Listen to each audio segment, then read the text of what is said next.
as we come into the month of September, we are focused on interest rates. With the Bank of Canada set to announce monetary policy on Wednesday of this week, the central bank is expected to sound cautious despite the recent economic data that was in just late last week that showed a very strong economy for the second quarter of the year. But those data points dating back to June are, well, basically old by economic standards.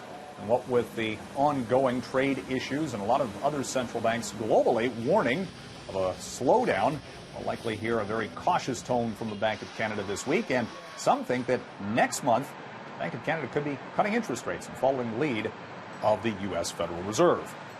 Also be tracking market reaction to Hurricane Dorian and the impact that storm has on the Florida agricultural sector.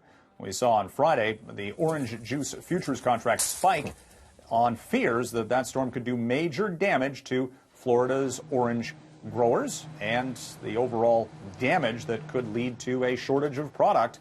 That industry looking to rebuild and had been from previous storms and also some other issues. Well, financial markets had a very volatile month of August. Interestingly, though, historically speaking, September is actually the most volatile month of the year.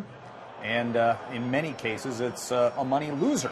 It'll all probably come back to what happens on the U.S.-China trade file. Over the weekend, the U.S.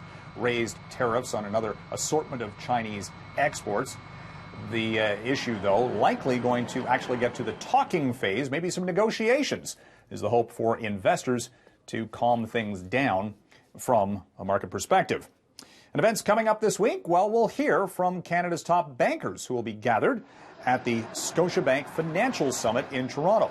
They're going to give their best guess at this point on the economy for the rest of the year and the outlook for 2020, what we can think about for mortgage rates, real estate, currencies, markets, all sorts of things financial as we gear up for the fall. From the 680 newsroom, I'm Mike Eppel for City News.